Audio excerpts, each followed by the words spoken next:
Muito bem. Boa noite a todos.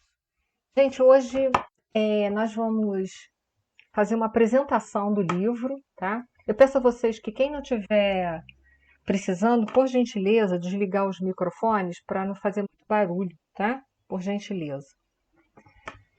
Hoje a gente vai começar o livro com a introdução.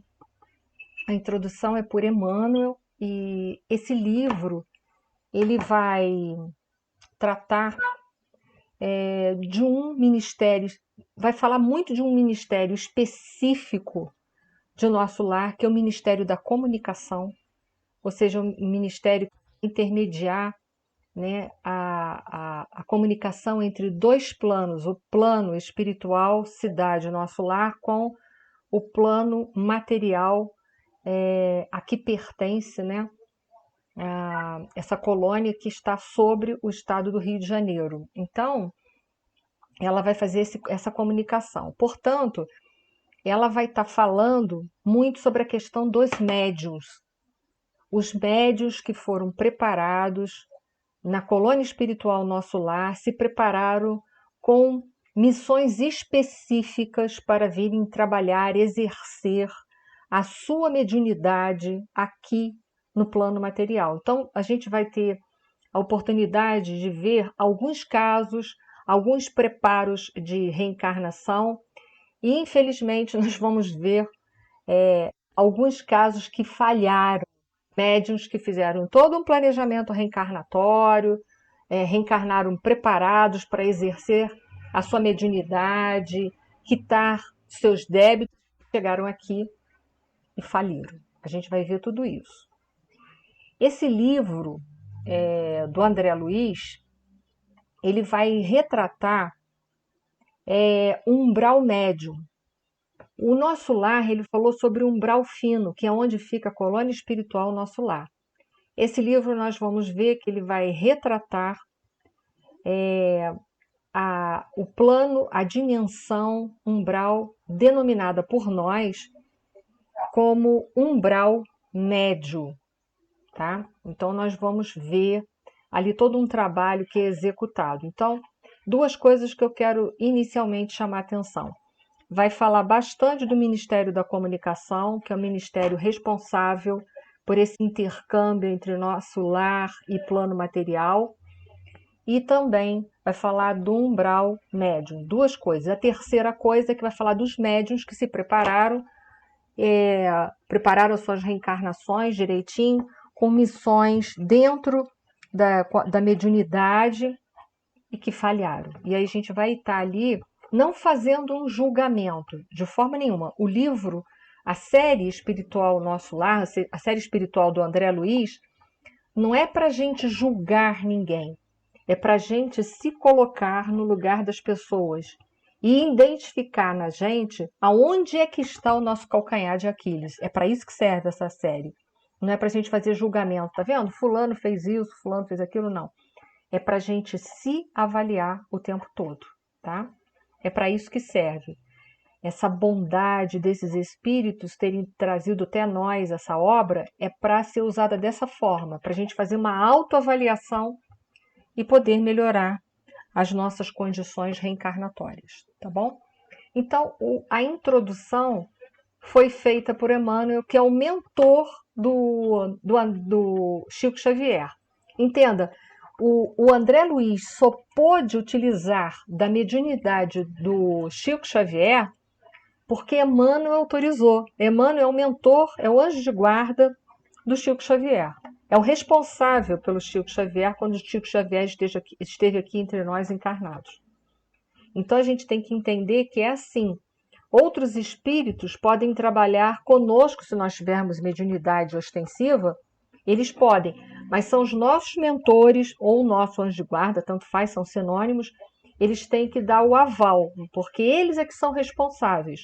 O balanço final da nossa reencarnação é também feito uma avaliação sobre a condição deles, se eles foram efetivos o suficiente para nos proteger, para nos tutelar, para nos guiar os passos aqui na Terra. Então, eles não podem deixar de ser consultados. Então, André Luiz trabalha com a mediunidade de Chico Xavier porque simplesmente o Emmanuel permitiu, tá?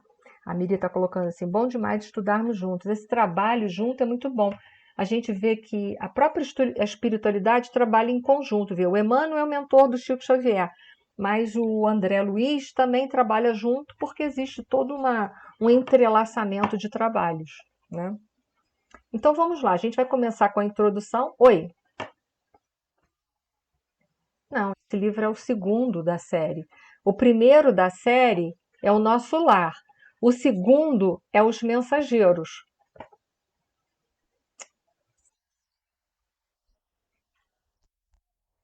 Eu acho que o terceiro, se não me falha a memória, vocês me corrijam, é Os Missionários da Luz, né?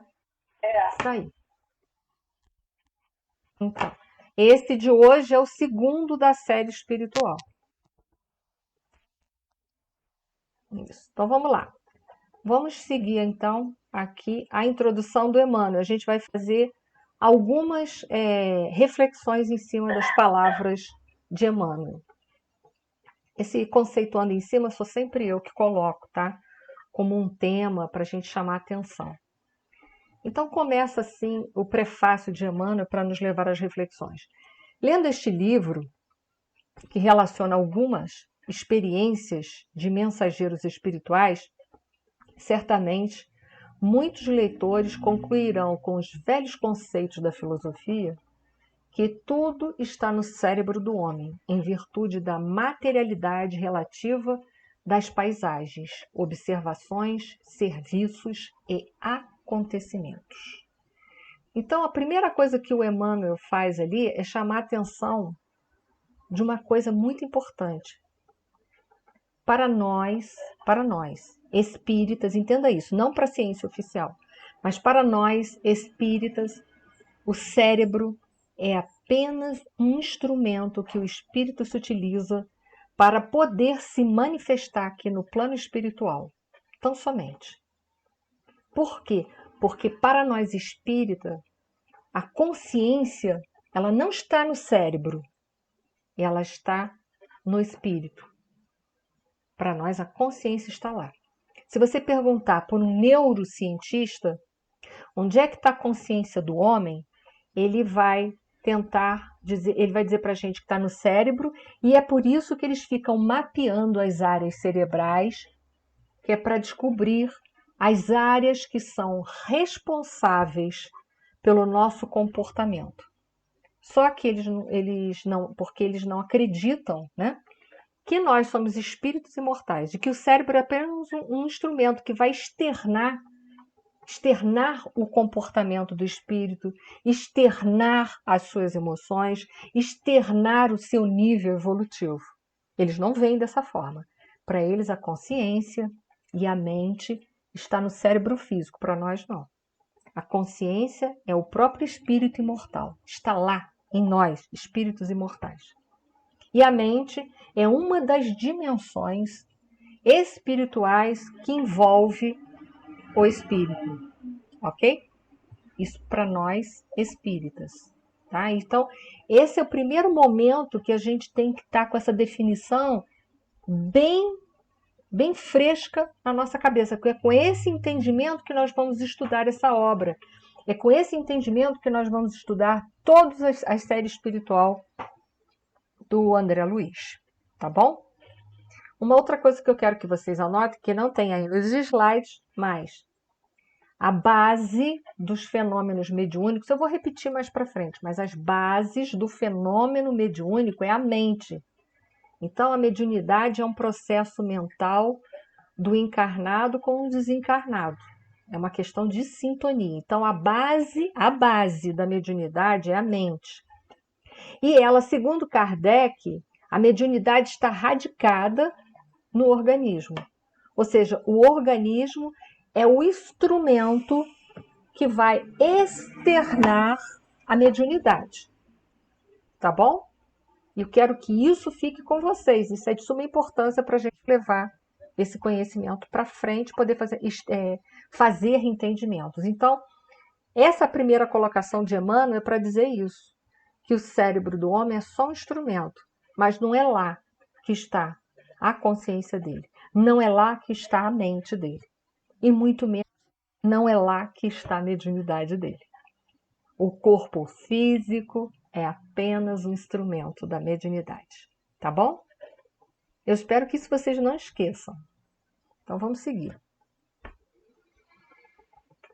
A grandeza que determina a evolução. Que grandeza é essa que determina a evolução? Esse é mais um parágrafo que o Emmanuel vai trazer reflexões para a gente. Ele coloca assim: forçoso é reconhecer, todavia, que o cérebro, olha só, ele está reforçando o que eu falei para vocês, que o cérebro é o aparelho da razão. Então, ele é apenas um aparelho por onde vai ser externado a razão.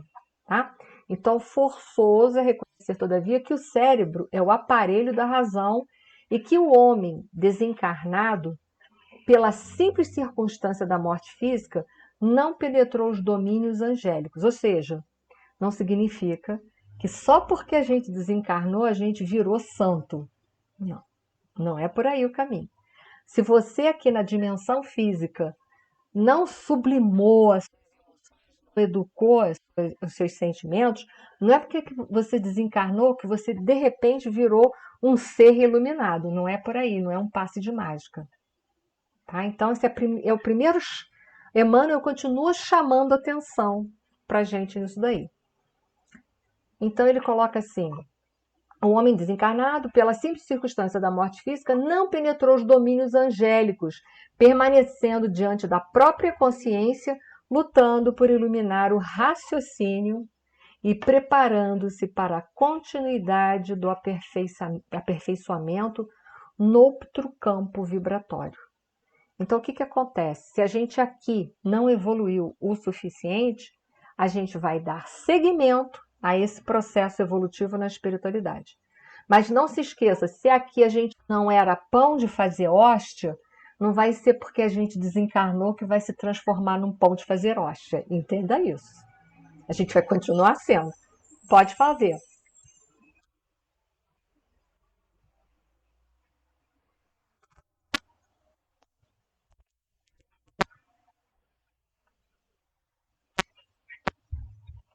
Dois mil e 2012.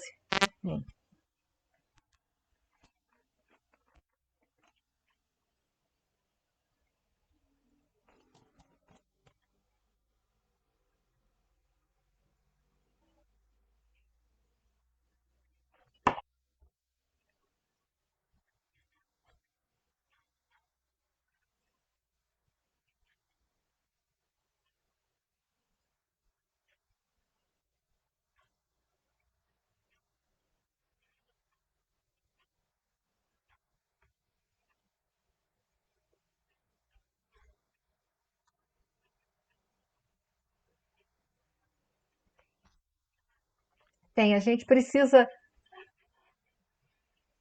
É isso aí, porque a criança ela não vaga, mas não significa, ela não fica vagando em umbral, mas não significa que ela vai poder ir para planos evoluídos. A gente sabe que tem diversas colônias em diversas dimensões espirituais.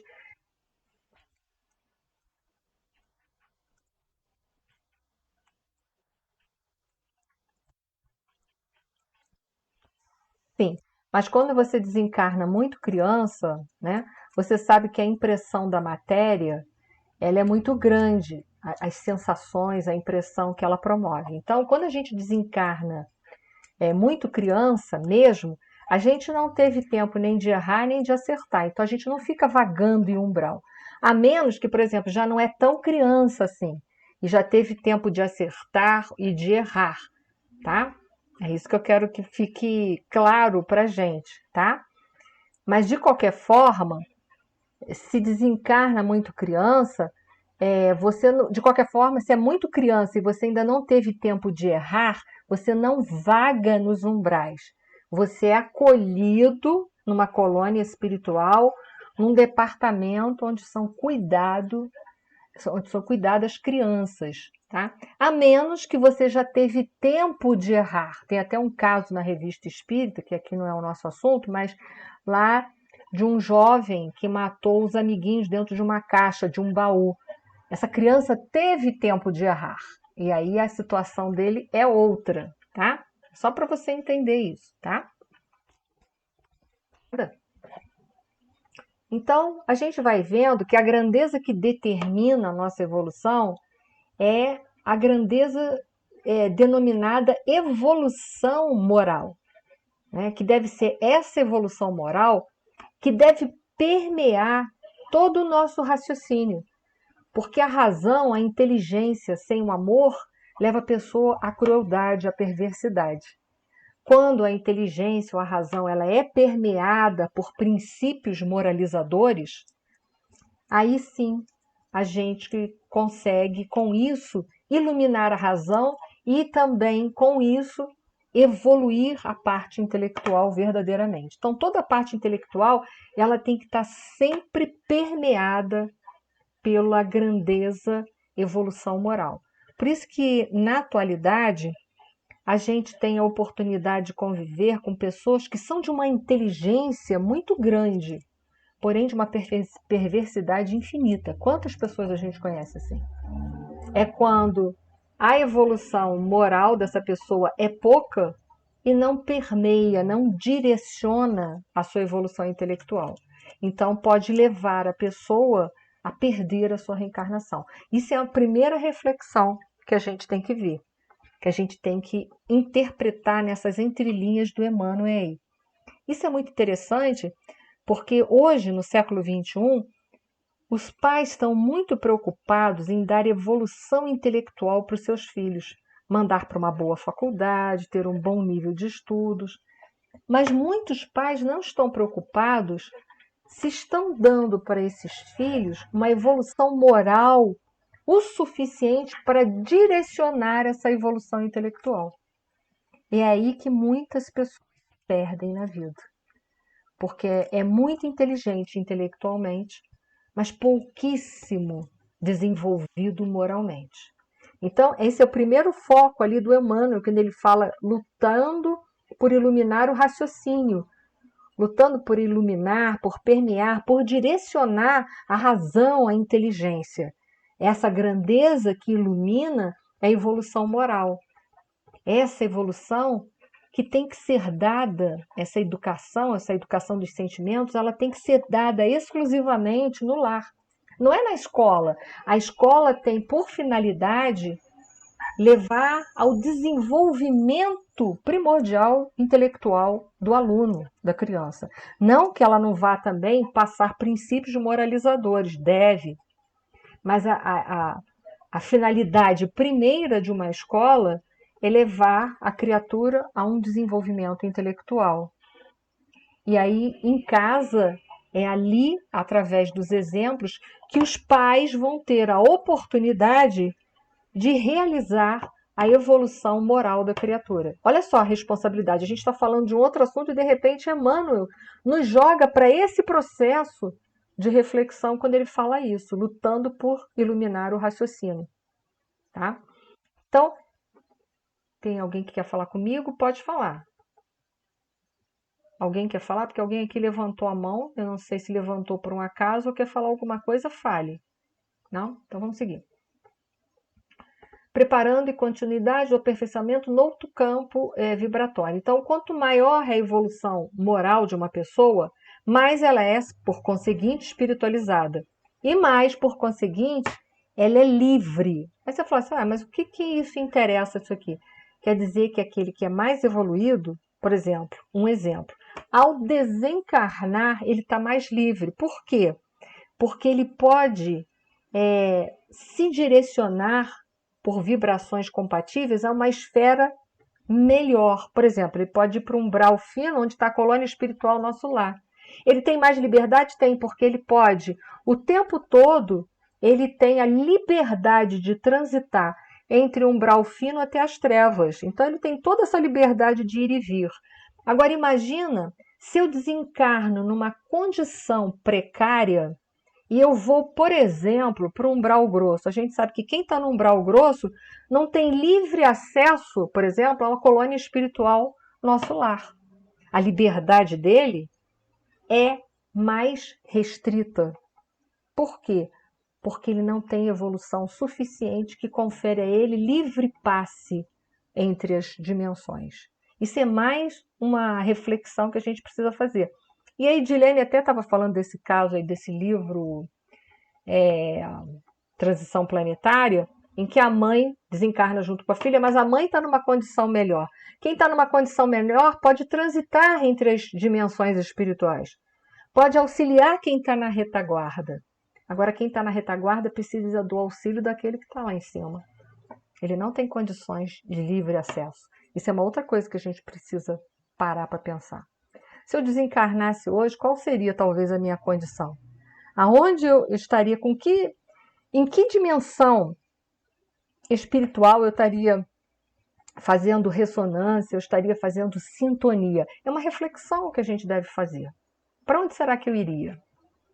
Qual é a minha emoção de base?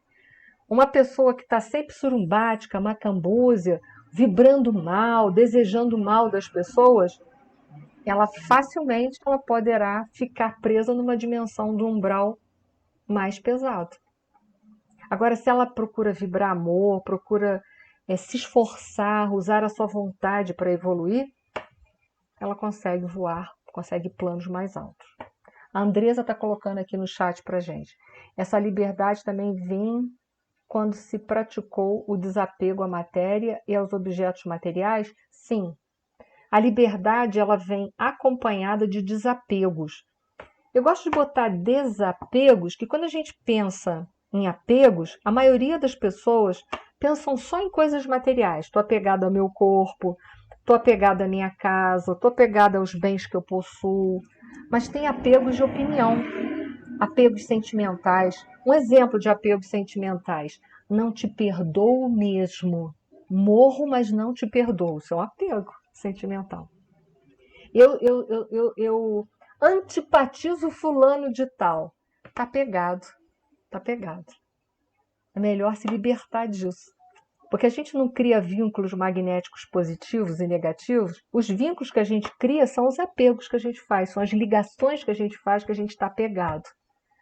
Né? É um outro tipo de apego. Então a gente precisa pensar muito nisso. Tá pegado à opinião pessoal. Ah, essa é a minha opinião. Problema seu se você não pensa igual. E se você não pensa igual, eu não te quero. Para mim você não tem valor. É um apego. É o apego do desrespeito, é o apego de achar que a sua opinião tem muito mais valor, muito mais peso. É o apego do orgulho, de se achar superior. É o apego da não reflexão. São vários apegos. A Joana de Ângeles, na série psicológica dela, ela fala sobre essas dimensões do apego. Tem o apego material, tem o apego psicológico, tem o apego ideológico, tem o apego, né, o apego emocional. Então, nós temos vários apegos. Né? Um outro tipo de apego emocional. Perdemos alguém, perdemos uma forma de expressar, né? Alguém desencarnou que nós gostamos muito. Ah, fulano de tal, eu não posso viver sem um fulano de tal. Como assim? Né? Ah, mas era um filho, era um marido. Como eu já falei para vocês, os filhos, os maridos, filhos estão maridos, mas eles não são nossos. Porque o que nós somos verdadeiramente uns dos outros? Irmãos. Então ninguém é nossa propriedade, ninguém é nosso. Nós pertencemos ao Pai, tão somente. A Simone Stark está colocando assim, e como se perde a oportunidade de crescer quando apegamos demais. É verdade, às vezes nós apegamos tanto aos nossos conceitos, às nossas crenças, que a gente... Quando eu falo de crença, não estou falando de questão só religiosa, não. São questões ideológicas que a gente traz dentro da gente, que a gente está apegado. Apegos a conceitos que a gente tem da vida, da forma de olhar para as coisas. Às vezes a gente está tão apegado a uma forma de ver a vida que a gente perde muito a oportunidade de evoluir. Né? A Miriam está colocando assim, precisamos estudar essas dimensões do apego. Qual o livro? A série psicológica da Joana de Ângeles, todos eles. Vocês vão lá estudar, que vocês vão estudar a questão da consciência egóica, da qual a Joana de Ângeles diz que nós precisamos nos libertar dela para alcançar a verdadeira consciência que é o self, ou o espírito imortal. É nessa série que a gente vai conseguir trabalhar a consciência egóica, que é uma consciência dual, que nos leva a uma ilusão de que essa vida aqui é a única vida real, que a nossa personalidade é a única coisa que é real. O que é a diferença de personalidade para individualidade? Vou dar um exemplo prático para as pessoas que talvez não entendam conceitos, né? Personalidade. Eu estou Enir, mas eu não sou Enir, eu sou um espírito imortal. Eu estou Enir. E estou, não sou. Então, isso também a gente tem que se desapegar, né? Eu estou Enir, eu estou fisioterapeuta, eu estou acupunturista, mas eu não sou nada disso. Eu sou espírito imortal. Acabou, ponto final. E o quanto que a gente está preso a tudo isso, né? A Andressa está colocando aí. Isso me marcou muito no livro anterior, quando você disse que não podemos levar conosco, não é nosso. Não é. Super válido e verdadeiro. Só é nosso aquilo que nós podemos levar. Não posso levar a casa, não posso levar o marido, não posso levar o filho, não posso levar os títulos, posso levar o conhecimento, mas os títulos não. Pode ver que André Luiz não exerceu a função de médico, né? Eu não levo nada disso. A Miriam está colocando assim no chat. Tem um estudo na casa, e tem mesmo, com a Inês Galuzzi, e ela fala muito sobre isso, né? Então, a casa oferece, com a Inês Galuzzi, os estudos da série psicológica da Joana de Ângeles. Quem quiser, é só entrar no livro Gratidão, muito bom. Exercer a gratidão é muito boa, é muito bom. A Edilane está colocando assim, o mais difícil é ter que saber que estamos mães. Só estamos, mas não somos mães de ninguém, né? Porque o outro é apenas irmão meu da caminhada evolutiva. Então a gente falou de apego, a gente está falando de apego aqui para a gente dimensionar, né? Mas entenda, a grandeza que determina qual o plano que eu vou quando desencarno, ou qual é o plano que eu estou fazendo sintonia mental, essa grandeza é a grandeza da moralidade. Se a minha moral está bem desenvolvida, eu estou bem sintonizada com os mentores espirituais. Se eu desencarno, eu vou para uma dimensão boa.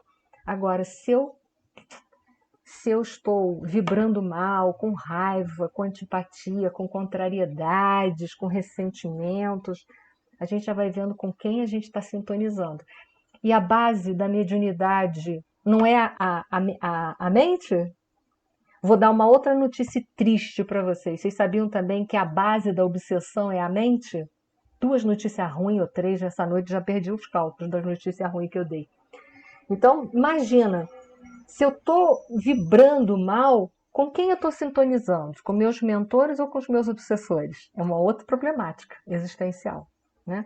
Aí depois a gente quer levar o nomezinho da gente lá para casa, bota meu nome lá na desobsessão. A gente pode até botar, é a função nossa colocar mesmo, né? E orar também. Mas veja bem, não há desobsessão que dê conta. Porque vai fazer a desobsessão, vai encaminhar os obsessores, mas a fila vai andar. Por quê? Porque você não muda de comportamento, então vai vir outros, né?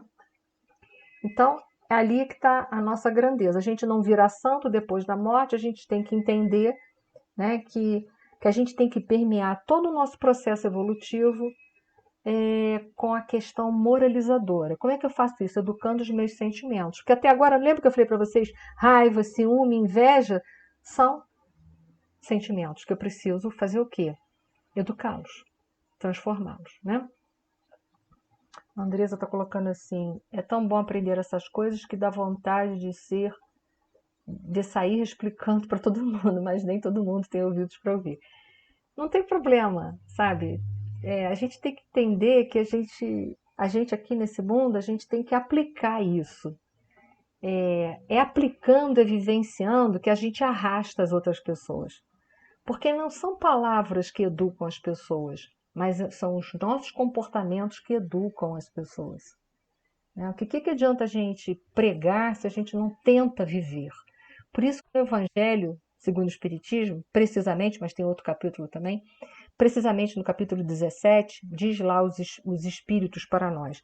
Reconhece-se o verdadeiro espírita pelo esforço em que ele emprega em domar suas más inclinações. Olha que interessante.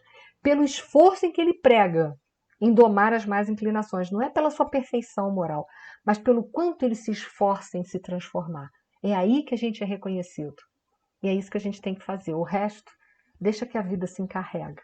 Até porque a gente não veio transformar ninguém. Ninguém a gente veio transformar.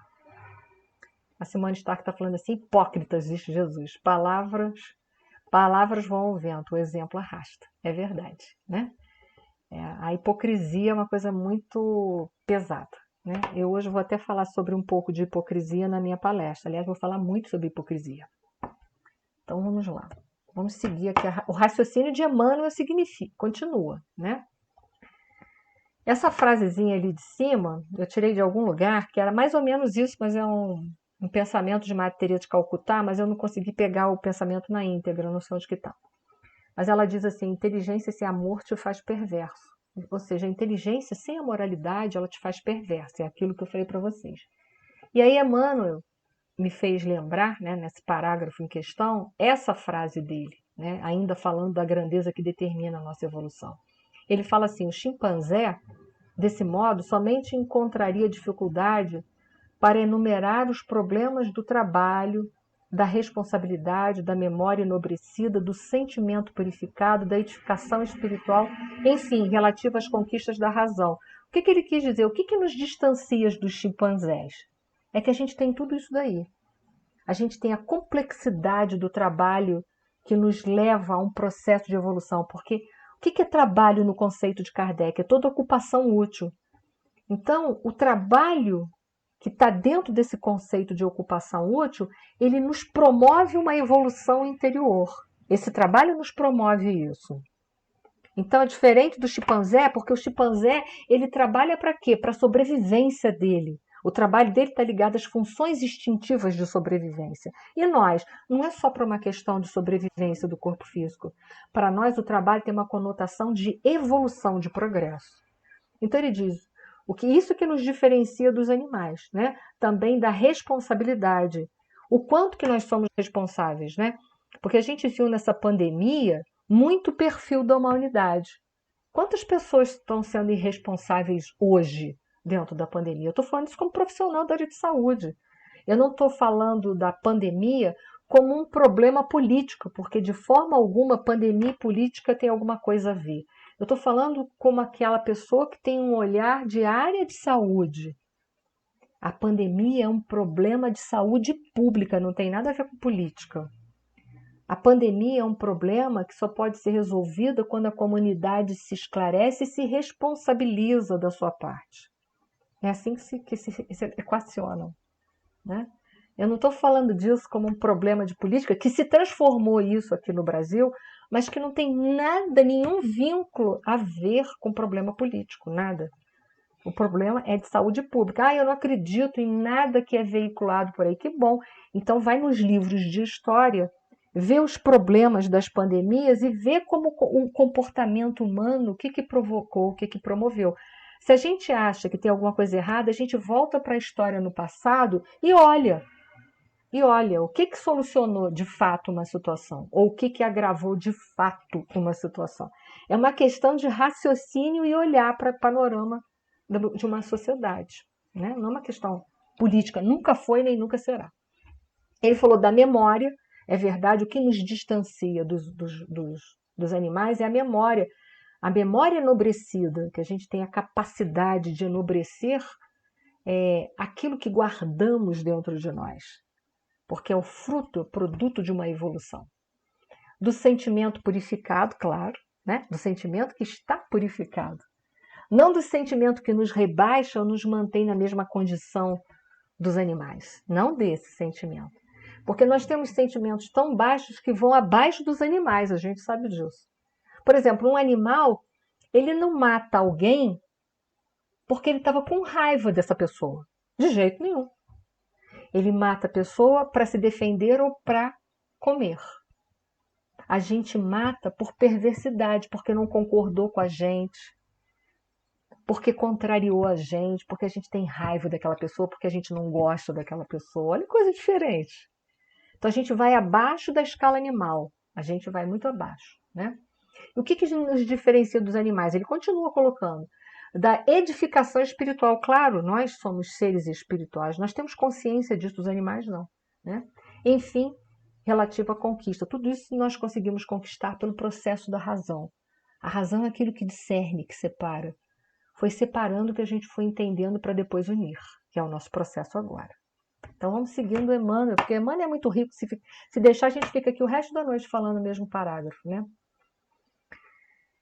Qual a direção dos nossos estudos? Já falei um pouquinho no início aqui para vocês, mas vou me utilizar do próprio Emmanuel. Emmanuel coloca assim: em vista disso, não se justifica a estranheza dos que leem as mensagens do teor das que André Luiz, endereçadas aos estudiosos devotados a construções espirituais de si mesmo. O que ele quis dizer? Tudo que a gente estuda de André Luiz não é para a gente avaliar a vida do outro, do personagem do livro, mas é para a gente se olhar. Será que eu me encaixo nesse personagem, nessa pessoa? Tem alguma coisa nela que eu também corro risco de fazer igual? É para eu me estudar o tempo todo, é para eu me conhecer. Não é para a gente ficar aqui julgando, mas fulano, né? Olha só, prometeu mundos e fundos e não fez aquilo ali. Não, não é para isso. É para eu pensar assim, Senhor, será que eu estou indo por esse caminho? Será que eu posso chegar nesse caminho? O que tem dele? O que tem dentro de mim que é muito dele, ou que vice-versa?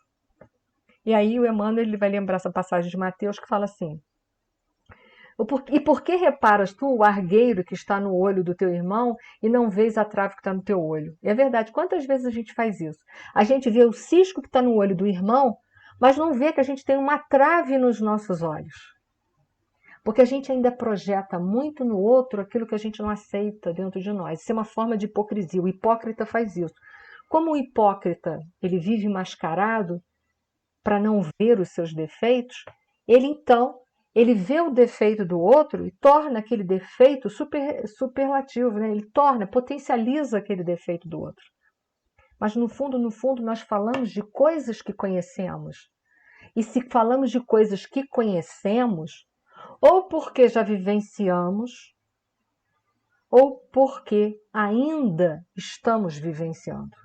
Ou porque já foi algo resolvido que no passado vivemos, já aprendemos e nos despojamos daqueles hábitos ruins, ou porque nós ainda praticamos esses atos também, mas não somos capazes de olhar para dentro de nós mesmos.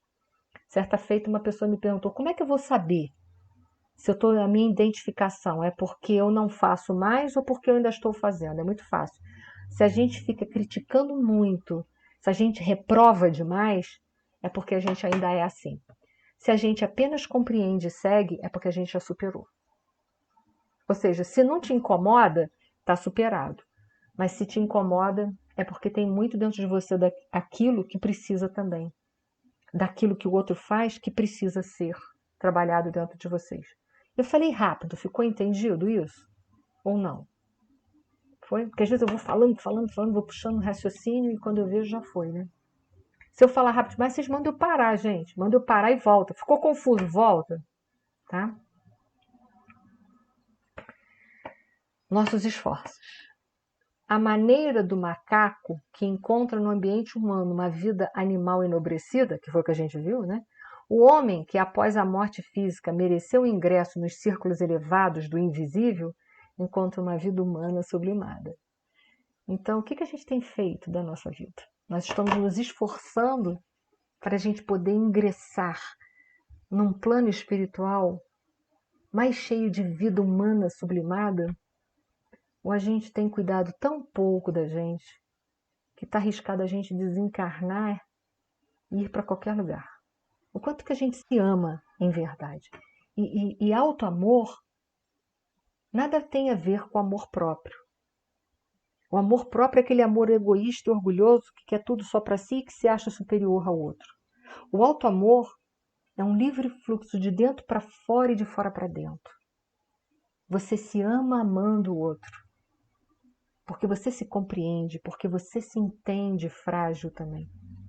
Então você também entende as fragilidades daquele que está do teu lado e você não fica com raiva das fragilidades do outro, dos erros dos outros, mas você fica compadecido do comportamento tão na contramão que o outro vive tendo. Então, essa é a diferença quando a gente tem o auto-amor instalado. A gente não fica com raiva porque não vai receber dele o melhor da vida. Porque amor que requer retribuição não é amor, é comércio. E isso eu sei que é forte estar falando isso, mas isso é uma verdade. A gente não tem que esperar nada das pessoas, a gente tem que esperar tudo da gente. Quando a gente tem um amor, o amor totalmente instalado dentro do nosso coração, a gente não depende do outro para ser feliz exatamente. O outro é apenas um plus na nossa vida, mas não motivo da nossa felicidade. Porque a nossa felicidade tem que ser uma conquista nossa. Mas quando a gente coloca a nossa felicidade em algo ou em alguém, a gente corre um risco. Qual é o risco? Se eu botei em algo, se eu perder aquele algo, eu perdi a felicidade. Se eu botei em alguém, se eu perder esse alguém, a minha felicidade foi junto com esse alguém. Então, a minha felicidade ela tem que ser construída dentro de mim. A ponto de que se o outro precisar sair da minha vida, eu entender que ele tem as razões evolutivas dele. E que se eu o amo, eu entendo a partida dele. Se eu tenho amor instalado dentro de mim, eu sei que as coisas que eu tenho agora, elas estão ali tão somente como um instrumento para a minha evolução. Mas que elas passam, elas precisam passar por outras mãos, porque outras mãos precisam delas também para evoluir. Então eu me desapego, eu deixo ir para que a minha vida siga o fluxo. E aí eu botei essa frase que está em Mateus, que é muito bonita, porque o Filho do Homem virá na glória de seu Pai como os seus anjos, e então dará a cada um segundo as suas obras. A cada um de nós será dado segundo as nossas obras. Não adianta eu esperar um mar de rosas se na minha vida inteira eu só semeei espinhos.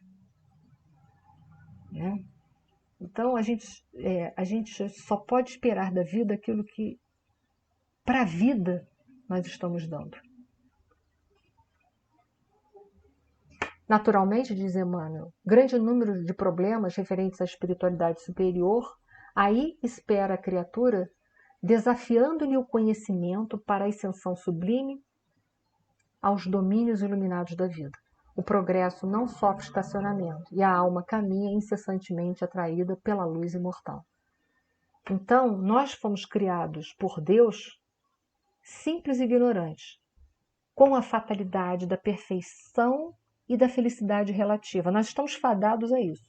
Ah, mas eu não quero. Você não quer, mas eu sinto muito, isso é lei. Você pode falar que você não quer. Ah, eu não quero, não quero. Tá bom, você não quer. Você não quer, mas é a lei. Você vai ter que ir. A lei é a lei de progresso, ela te empurra.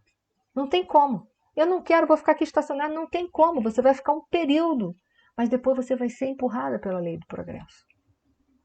Eu não quero reencarnar porque eu não quero quitar os meus débitos. Ok?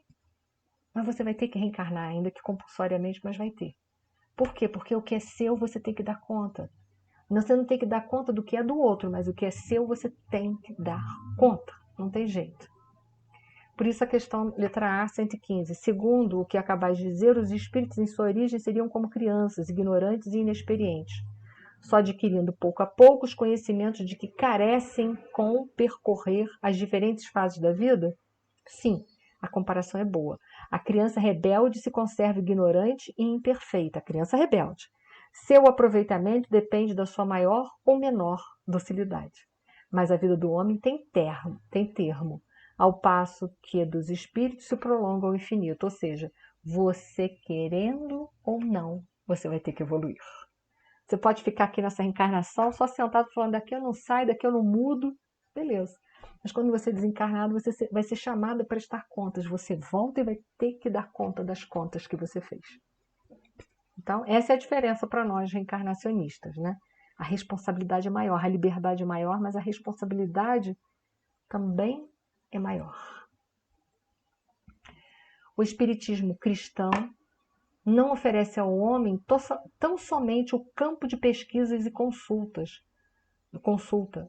no qual raros estudiosos conseguem caminhar dignamente, mas muito mais que isso, revela a oficina de renovação, onde cada consciência de aprendiz deve procurar sua justa integração com a vida mais alta, pelo esforço interior, pela disciplina de si mesmo, pelo autoaperfeiçoamento. E é isso que a gente veio fazer aqui. A gente veio fortalecer o nosso esforço interior. Então eu vejo que tem muita gente preocupada em ir para a academia sarar o corpo. Mas a gente tem que sarar o espírito, né? Porque o corpo, gente, um dia o corpo vai ficar ruinzinho mesmo. Porque se a gente envelhecer mesmo de verdade, viver muito tempo, a gente for longevo, né? A gente tem que entender que a gente vai ficar com os músculos flácidos, a gente vai ter dificuldade de andar. É da vida. Não adianta querer trazer a juventude para a velhice, porque aqui, nessa dimensão, as coisas têm fase, têm ciclo. E a gente não tem como dizer. Ou se a gente só não vai ficar muito velho se a gente morrer antes, mas caso contrário, a gente vai ficar muito velho e vai passar pelas limitações da idade. Então a gente às vezes fica preocupado em sarar o corpo, mas não fica preocupado em fortalecer a vontade que vai direcionar a gente para uma vida mais espiritualizada. Que direcionar a vontade não é mole, não. Requer aquilo que o Emmanuel está falando assim, pela disciplina de si mesmo, requer muita disciplina interior. E como é que a gente faz isso? Através do autoaperfeiçoamento que é feito conforme questão 919 do Livro dos Espíritos. Como é que a gente consegue tudo isso? Por uma coisa chamada conhece-te a ti mesmo. Quem sou eu? O que eu penso? O que eu sinto? Por que com essa pessoa eu tenho esse tipo de comportamento, com a outra eu tenho outro? Por que essa pessoa me desencadeia essa emoção e a outra me desencadeia outra emoção? Por que eu tenho medo? Por que eu tenho raiva? Por que eu tenho ciúme? Por que eu tenho inveja? É assim que a gente vai se conhecendo.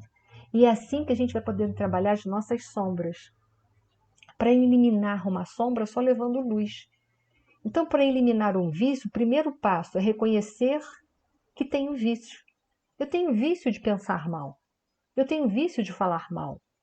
Eu tenho vício de ter o ciúme, a inveja, sei lá o quê, ou o vício da impaciência. Se eu detecto isso em mim, primeiro passo dado, tive a coragem de fazer, de ter detectado. Pô, já foi meio caminho andado, né? Porque o orgulho me impediu muito de vir. Qual o segundo passo? Exercer o esforço interior pela disciplina de transmutar, de transformar esse vício numa virtude. Ah, mas isso é difícil? É. Porque requer colocar o aprendizado recebido em prática, todos os dias da nossa vida. E quando é que a gente pode praticar a virtude? Sabe aonde a gente pode praticar a virtude? Alguém quer saber aonde a gente pode praticar a virtude? Aí, alguém tem vontade de saber onde é? Alguém tem ou não? Senão eu não conto. Ficou mudo? Oi? Quem quer? A Márcia? Então vamos lá. Beleza, onde a gente vai exercitar as nossas virtudes? Em primeiro lugar, num lugar complicadíssimo. Esse lugar chama-se lar. Ah, família! Não tem lugarzinho melhor, sabe por quê? É lá que a gente faz o planejamento reencarnatório. As nossas famílias, em geral, são famílias kármicas.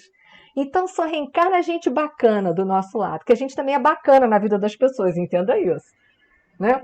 Então é aqui que a gente exercita a paciência, é aqui que a gente exercita o amor, é aqui que a gente exercita o perdão, é aqui que a gente exercita tudo aquilo que a gente precisa. Então olha que lugar maravilhoso. Qual é o lugar que a gente começa a se espiritualizar? A família.